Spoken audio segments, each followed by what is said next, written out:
As Sunnah trust, সুন্নাতে উদ্ভাসিত জীবনের জন্য। আসসালামু আলাইকুম ওয়া রাহমাতুল্লাহি ওয়া বারাকাতুহু। সুপ্রিয় দর্শক মণ্ডলী, আপনাদেরকে আমন্ত্রণ জানাচ্ছি সুন্নাহর আলোকে মুমিন জীবন অনুষ্ঠানে। আমাদের আজকের আলোচ্য বিষয় আস-সুন্নাহ, পরিচিতি ও পরিধি। এ বিষয়ে আলোচনার জন্য আমাদের মাঝে উপস্থিত রয়েছেন দুজন বিদগ্ধ আলোচক।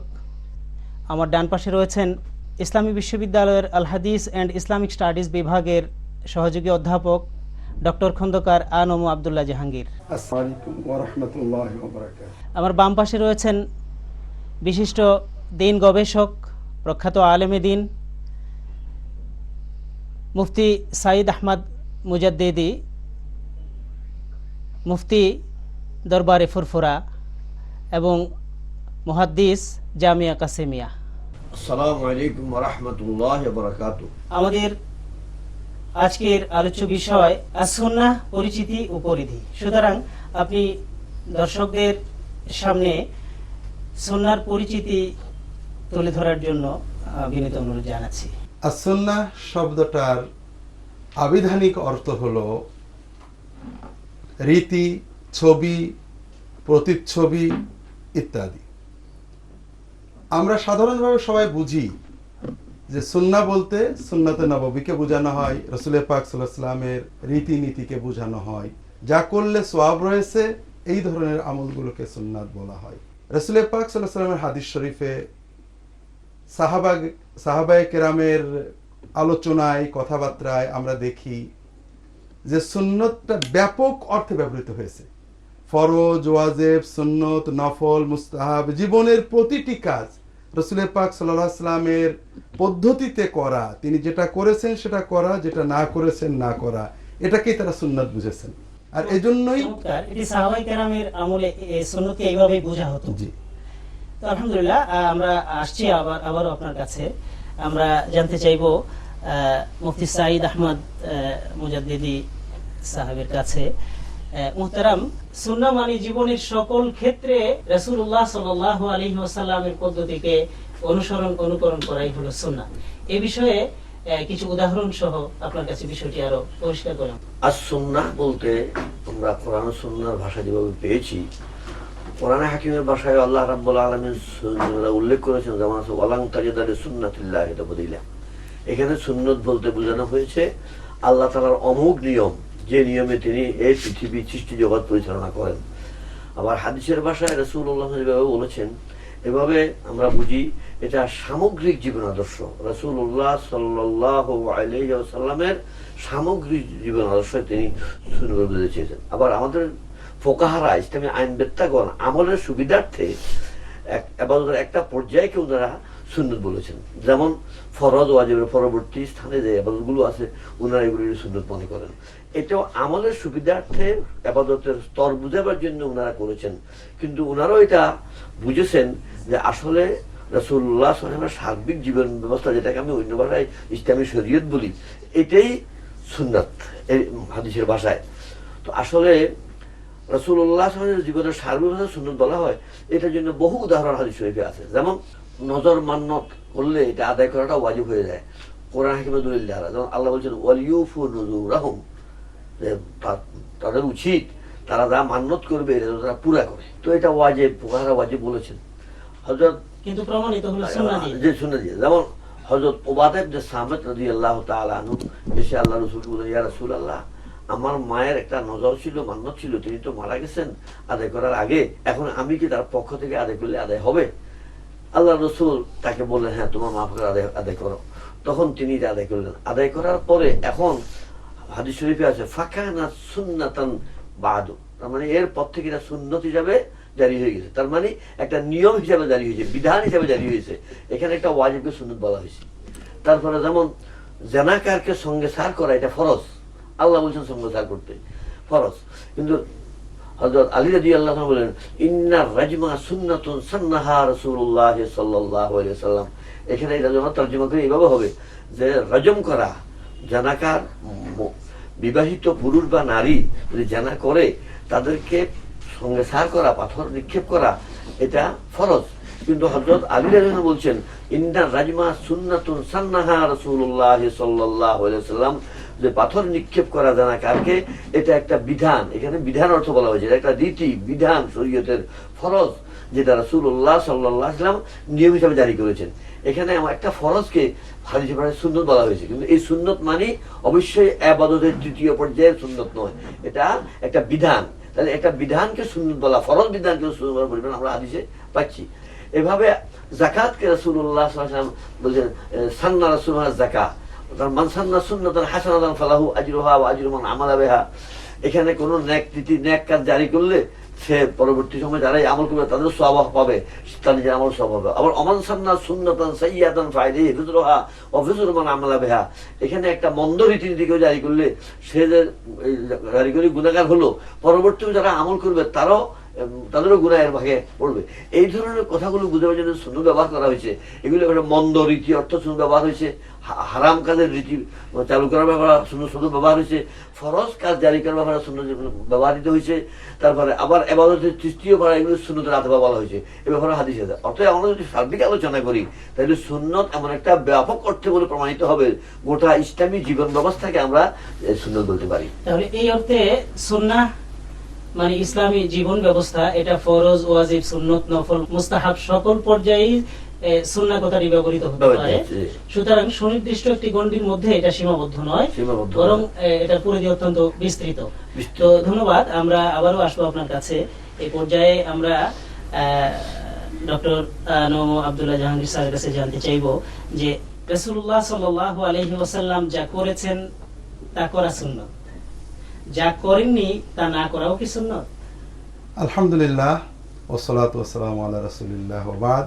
এতক্ষণ আমাদের মুফতি সাঈদ আহমদ মুজাদ্দিদি হুজুর অত্যন্ত সুন্দর করে ব্যাখ্যা করেছেন যে ফরজ ওয়াজিবের পরের তৃতীয় পর্যায়ের কর্ম করা যেমন সুন্নত, তেমনি হাদিসে রাসূল, সাহাবায়ে কেরাম, ফুকাহায়ে কেরামের ভাষায় শরীয়তের প্রতিটি কাজ, দিনের প্রতিটি কাজ রাসূল পাক সাল্লাল্লাহু আলাইহি ওয়াসাল্লামের পদ্ধতিতে করাই সুন্নত। এক্ষেত্রে আমি কয়েকটা সংযোজন করে এরপরে আপনার প্রশ্নের উত্তরে যাব ইনশাআল্লাহ। রাসূল পাক সাল্লাল্লাহু আলাইহি ওয়াসাল্লাম সফরে 2 রাকাত নামাজ পড়তেন, কসর করতেন, এটা আমরা সবাই জানি, এবং কসর করা ওয়াজিব এটাও আমরা জানি। হযরত আব্দুল্লাহ ইবনে আব্বাস রাদিয়াল্লাহু তাআলা আনহুকে প্রশ্ন করা হচ্ছে যে সফরের ভিতরে নামাজ কয় রাকাত পড়তে হবে? তিনি বললেন রাকাতাইনে সুন্নাতু আবুল কাসিম, 2 রাকাত আবুল কাসিমের সুন্নত, রাসূলুল্লাহ সাল্লাল্লাহু আলাইহি ওয়াসাল্লামের সুন্নত। আবার এই ব্যাপারে হযরত আব্দুল্লাহ ইবনে ওমর রাদিয়াল্লাহু তাআলা আনহু বলছেন যে রাকাতানি ফিস সাফারে সুন্নাতুন ওয়া মান খালাফা সুন্নাতা ফাকাদ কাফার। সফরে 2 রাকাত পড়া সুন্নত, যে সুন্নতের বিরোধিতা করবে সে কাফের হয়ে যাবে।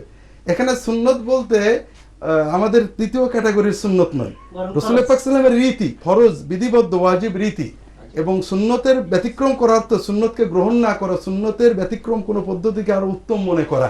কেউ যদি মনে করে যে সফরের ভিতরে 2 রাকাত পড়াতে 4 রাকাত পড়লে বেশি তাকওয়া হলো, তাহলে প্রকারান্তরে তিনি মনে করেছেন রাসূল পাক সাল্লাল্লাহু আলাইহি ওয়াসাল্লাম 2 রাকাত বোধহয় কম তাকওয়া হয়েছিল। এই অর্থে হযরত আব্দুল্লাহ ইবনে ওমর বলছেন।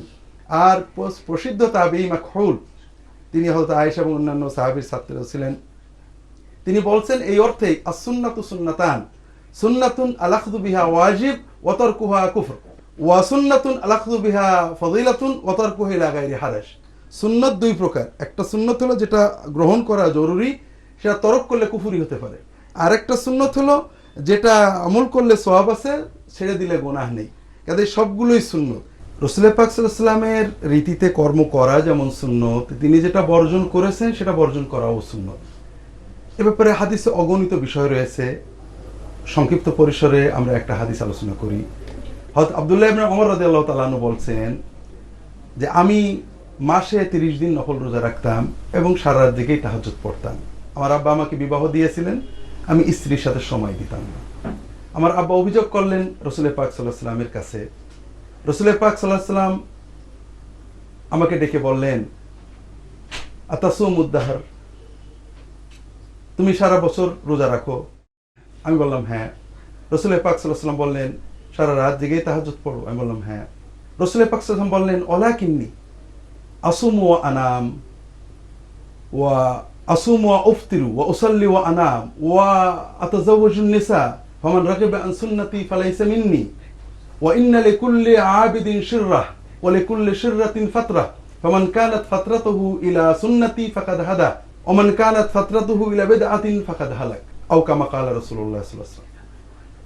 রাসূল পাক সাল্লাম বললেন, তুমি কি সারা রাত জেগে তাহাজ্জুদ পড়ো? আমি বললাম হ্যাঁ। তুমি কি সারা রাত জেগে সারা মাসে রোজা রাখো, নফল রোজা? আমি বললাম হ্যাঁ। বলল, কিন্তু আমি তো মাসে কয়েকদিন রোজা রাখি, কয়েকদিন রোজা ছেড়ে দিই, রোজা রাখা থেকে বিরত থাকি, রাতে কয়েক ঘন্টা তাহাজ্জুদ পড়ি, কয়েক ঘন্টা তাহাজ্জুদ থেকে বিরত থাকি, ঘুমাই, আবার স্ত্রীদেরকে সঙ্গ দিই। কাজেই আমার সুন্নত যে অপছন্দ করবে, আমার সুন্নতকে যে ছোট মনে করবে, সে আমার সাথে সম্পর্কিত থাকবে না, অর্থাৎ আমার উম্মত না। এখানে দেখুন আব্দুল্লাহ ইবনে ওমর রাদিয়াল্লাহু তাআলা আনহু কি করছিলেন, একটু বেশি করছিলেন। অর্থাৎ রাসূল পাক সাল্লাল্লাহু আলাইহি ওয়াসাল্লাম রাত্রে কিছু সময় ঘুমিয়েছেন, কিছু সময় তাহাজ্জুদ পড়েছেন। উনি কিছু সময় ঘুমানোটা বর্জন করেছেন, তাহাজ্জুদটা বেশি পড়েছেন। আর রাসূল ইবাদতেই ছিলেন, ভালো কাজেই ছিলেন, কিন্তু ভালো কাজটা রাসূল পাক সাল্লাল্লাহু আলাইহি ওয়াসাল্লাম পদ্ধতি একটু বেশি হয়ে গিয়েছিল। রাসূল পাক সাল্লাল্লাহু আলাইহি ওয়াসাল্লাম মাসে কিছুদিন রোজা রাখতেন, কিছুদিন ছাড়তেন, উনি পুরো মাসই রোজা রাখতে পছন্দ করতেন। এই যে রাসূল পাক সাল্লাল্লাহু আলাইহি ওয়াসাল্লাম যেটাকে তরক করেছেন, উনি সেটা করেননি। উনি একটু এটাকেই রাসূল ধমক দিয়েছেন এবং তিনি বলেছেন, ইন্না লিকুল্লি আবিদিন শিররা, প্রত্যেক আবেদের ইবাদতকারীর একটা রাগবাত থাকে, উদ্দীপনা থাকে। উদ্দীপনার সময় সে হয়তো একটু বেশি করতে পারে। ওয়ালিকুল্লি শিররাতিন ফাতরা, প্রত্যেক উদ্দীপনার একটা স্থিতি আসে। জি, এই স্থিতির সময়ে ইম্মা ইলা সুন্নাতিন ও ইম্মা ইলা বিদআতিন, সুন্নতের দিকে যাবে বা সুন্নতের ব্যতিক্রম হবে। ফামান কানাত ফাতরাতুহু ইলা সুন্নতি ফাকাদ ইহতাদা, যদি একজন তার আমল পরিপূর্ণ আমার সুন্নত মতো হয়, তার কর্মে বর্জনে হুবহু রাসূল পাক সাল্লাল্লাহু আলাইহি ওয়াসাল্লাম অনুকরণ করতে পারে, সে হেদায়েত প্রাপ্ত হবে, নাজাত প্রাপ্ত হবে। আর যে অন্যদিকে যাবে, অর্থাৎ কর্ম আমি যেটুকু করেছে আমার চেয়ে বেশি করেছে, আমি যেটা বর্জন করেছি সেটাও সে করার চেষ্টা করেছে, তাহলে সে আমার সুন্নত অপছন্দ করার পর্যায়ে চলে যাবে। যে রাসূল আকরাম সাল্লাল্লাহু আলাইহি ওয়াসাল্লামের অনুসরণটা হুবহু হতে হবে, কমানো বাড়ানো কিছু করা যাবে না, সংযোজন বিয়োজন পরিবর্ধন পরিমার্জন এর কোনোটাই করা যাবে না। যদি করি তাহলে সুন্নাত থেকে বেশি হয়ে যেতে পারে অথবা কম হয়ে যেতে পারে, এই দুই অবস্থায় গুমরাহ হওয়ার সম্ভাবনা আছে, বর্জনীয়। এটা দুই অবস্থাটাই বর্জনীয়, বরং সব সময় সুন্নাহর উপর থাকা এটাই নাজাতের একমাত্র ওসিলা, নাজাতের নিশ্চিত। আমরা আপনার কাছে পরিষ্কারভাবে জানতে পারলাম। এই পর্যায়ে আমরা মুফতি সাইদ আহমদ মুজাদ্দিদি হুজুরের কাছে জানতে চাইবো, সুন্নতের পরিধি কতটুকু? এটা কি জীবনের সমগ্র ক্ষেত্রেই সুন্নতের পরিধি বিস্তৃত, নাকি সুনির্দিষ্ট কতগুলো ইবাদতের মধ্যে গণ্ডিভুক্ত বা সীমাবদ্ধ? না, হ্যাঁ, এগুলি সুন্নতের অন্তর্ভুক্ত, এগুলি একমাত্র সুন্নত না। অর্থাৎ এগুলি রাসূলুল্লাহ সাল্লাল্লাহু আলাইহি ওয়াসাল্লামের সার্বিক জীবনে যে সুন্নত, তিনি যে আদর্শ স্থাপন করেছেন, ওই আদর্শের একটা আংশিক কিছু। আসলে ফরজ নামাজ, ফরজ রোজা, হজ, যাকাত, তারপরে রাষ্ট্র চালানো, আচার বিচার, তারপরে পারিবারিক সম্পর্ক, ব্যবসায়ী লেনদেন, সবটাই মধ্যে রাসূলের জীবন আদর্শ, এটাই সুন্নাত। যেহেতু আল্লাহ তাআলা বলেছেন লাকাদ কানা লাকুম ফি রাসূলিল্লাহি উসওয়াতুন হাসানাহ, এই সুন্নাত। একটা কথা সেটা হলো আপনার সুন্নতের পরিধিটা কি। আমি এখানে দুইটা হাদিস উল্লেখ করতাম যদি সময় থাকতো। তো একটা হাদিস হলো, একটি লোক এসে বলল, ইয়া রাসূলুল্লাহ, আমার কিছু আমল বাতলিয়ে দেন, যে আমলগুলো করে আমি জানাজ হয়ে যাবো। আল্লাহ কিছু নসিহত উপদেশ দিলেন। দেওয়ার পর লোকটা বললো, ওয়াল্লাযী নাফসি বিয়াদিহি লা আযীদু আলা হাযা ওয়া লা আনকুসু মিনহু, আল্লাহ, সে সত্তার কসম যাহাতে আমার প্রাণ, ওটা আল্লাহর কসম করে আমি বলছি, আল্লাহ রাসূল যা বলেছেন আমি আমার পক্ষ থেকে এখানে বাড়াবো না কমাবো না। কথাটা শুনে আল্লাহ রাসূল বললেন, মান সাররাহু আন ইয়ানজুরা ইলা রাজুলিন মিন আহলিল জান্নাতি ফালইয়ানজুর ইলা হাযা, যে ব্যক্তি আনন্দিত হবে একটি জান্নাতি লোককে দেখে, সে যেন এই লোকটাকে দেখে। তার মানে আল্লাহ রাসূল তাকে বলতে চান, যে ব্যক্তি আমার নিয়ম নীতির উপরে, সুন্নতের উপরে, আমার দেওয়া জীবন আদর্শের উপরে বাড়াবেও না কমাবেও না, এই লোকটা নিশ্চয় জান্নাতে যাবে। এতে বোঝা গেল যে রাসূলুল্লাহর জীবন আদর্শের গণ্ডির ভিতরে থাকতে হবে, এর বাইরে যাওয়া যাবে না। আরেকটা হাদিস সাহাবায়ে কেরামকে উল্লেখ করে আল্লাহ বলছেন, তাফাররাকাত বনু ইসরাঈল আলা 72 মিল্লাতান ওয়া তাফতারিকু উম্মতি আলা 73 মিল্লাহ কুল্লুহুম ফিন-নার ইল্লা মিল্লাতান ওয়াহিদা। যে বনু ইসরাঈল 73 ভাগে বিভক্ত হয়েছিল, আমার বনু ইসরাঈল 72 ভাগে বিভক্ত হয়েছিল, আমার উম্মত 73 বিভক্ত হবে। তাদের মধ্যে একটি ফেরকা জান্নাতে যাবে আর বাকিরা জাহান্নামে যাবে। তখন প্রশ্ন করা হলো, ইয়া রাসূল, তারা কারা? আল্লাহ রাসূল বলেন, মা আনা আলাইহি ওয়া আসহাবি, আমি এবং আমার সাহাবারা যেই আদর্শের উপরে প্রতিষ্ঠিত, যারা এই আদর্শের প্রতিষ্ঠিত থাকবে তারা জান্নাতে যাবে। এখানে বোঝা গেল আমরা যত আমল করব, নেক আমল করব, সওয়াবের কাজ মনে করে করব, এগুলা রাসূলুল্লাহর জীবনে পাওয়া যেতে হবে, সাহাবায়ে কেরামের জীবনে পাওয়া যেতে হবে। ওইখান থেকে যেগুলি আসবে এগুলি আমরা সওয়াব পাবো, এর বাইরে কিছু করলে সওয়াব পাবো না। এক। আরেকটা হলো সুন্নতের গোটা গণ্ডিটা রাসূল ঠিক করে দিয়েছেন, যে আমি আমার জীবনে এবং আমার খলিফারা, আমার সাহাবারা তাদের জীবনে যা কিছু করেছে, এটা জাগতিক হোক, ইবাদতের ক্ষেত্রে হোক, এ সব ক্ষেত্রে অনুসরণীয় আদর্শ যেটা, এটাই আসলে সুন্নাত। এটা একটা গণ্ডি ঠিক করে দিয়েছেন রাসূলুল্লাহ সাল্লাল্লাহু আলাইহি ওয়াসাল্লাম। তারপরে একটা কথা থেকে যাবে, সেটা হলো মুআমালাতের ক্ষেত্রে জাগতিক বিষয় কিছু নতুন নতুন বিষয় আবিষ্কার হবে, এগুলি ইবাদত না। এই ক্ষেত্রে কিছু বাড়তি কমতি, এই বেদাত শরীয়তে জায়েজ, কিন্তু ইবাদতের ক্ষেত্রে যে বেদাত অতিরিক্ত, এটা না জায়েজ, কোন অবস্থাতে এটা জায়েজ, কোন অবস্থায় জায়েজ নেই। আমরা এটা বলতে পারি যে সকল ইবাদত সুন্নত তরিকায় আদায় করা ফরজ। সকল ইবাদত সুন্নত তরিকায় আদায় করতে হবে, এটাই শরীয়তের সিদ্ধান্ত। এবং যেটা ফরজ, এটা আদায় সুন্নত মোতাবেক আদায় করা ফরজ, যেটা ওয়াজিব, এটা সুন্নত মোতাবেক আদায় করা ওয়াজিব, যেটা সুন্নাত, এটা সুন্নত মুস্তাহাব, এটা সুন্নত মোতাবেক আদায় করা মুস্তাহাব। ঠিক এভাবে অর্থাৎ রাসূল যেটাকে যে স্তরে রেখেছেন, আমরা স্তরকে বাড়াবো না, কমাবো না, উঠাবো না, নামাবো না। তিনি যা করেছেন তার থেকে বেশিও করবো না, কমও করবো না। এটাই হলো সুন্নতের তাৎপর্য, এটাই হলো সুন্নতের পরিধি। আমরা আশা করবো, আমাদের আল্লাহর কাছে দোয়া করবো, আল্লাহ যেন আমাদেরকে আল্লাহ রাসূলের সুন্নত থেকে বাহিরে যা যেতে গেলে ধরে রাখেন, কন্ট্রোল করে তার নিয়ন্ত্রণে নিয়ে রাখেন। আর যেন আমরা কমাইতে চাইলে আল্লাহ আমাদের স্মরণ করিয়ে দেন, আমরা যেন সুন্নত থাকতে পারি। তাহলে আমরা, আল্লাহ রাসূলের ঘোষণা ছিল, মান আহাব্বা সুন্নতি ফাকাদ আহাব্বানি ওয়া মান আহাব্বানি কানা মাই ফিল জান্নাহ, যে আমার জীবন আদর্শকে যে অনুসরণ করলো, সে আমাকে মহব্বত করলো, আমার জীবনের মহব্বত করে আমাকে মহব্বত করলো। আর যে আমার জীবন আদর্শকে মহব্বত করে আমাকে মহব্বত করলো, সে আমার জানাবে। এখানে মহব্বত তো অনুসরণ। আলহামদুলিল্লাহ, আজকে তত্ত্ব সমৃদ্ধ আলোচনা শুনলাম, আমাদের দর্শক মণ্ডলীও শুনলেন, আমরা উপকৃত হলাম। মোহতারাম, আমাদের হাতে আজকে আর সময় নেই। ইনশাআল্লাহ পরবর্তী অনুষ্ঠানে আমরা আরও একটি চমৎকার সুন্নাহর বিষয় নিয়ে হাজির হব ইনশাআল্লাহ। আপনারা কষ্ট করে আমাদের দর্শকদের সামনে এই দীর্ঘ আলোচনা করেছেন, এই জন্য আপনাদের উভয়কে মুবারকবাদ জানাচ্ছি। সুপ্রিয় দর্শক মণ্ডলী, আমরা ইসলামী শরিয়াতে সুন্নাহর গুরুত্ব বিষয়ক আলোচনাটি শুনছিলাম। আমাদের এই অনুষ্ঠানটির নাম সুন্নাহর আলো। আপনি কি হেরার আলোয় আলোকিত হতে চান? আপনি কি সুন্নাহর আলোকে জীবন গড়তে চান? প্রফেসর ডক্টর খন্দকার আব্দুল্লাহ জাহাঙ্গীর রচিত কোরআন সুন্নাহ ভিত্তিক জীবন ঘনিষ্ঠ বইগুলো পড়ুন, সুন্দর জীবন গড়ুন। ইসলামী আকিদা, হাদিসের নামে জালিয়াতি, ইহয়াউস সুনান, রাহে বেলায়েত সহ আরো অনেক বই। কোরআন সুন্নাহর সাথে থাকুন, জীবন বদলে যাবে। যোগাযোগ আস-সুন্নাহ ট্রাস্ট 01715400640।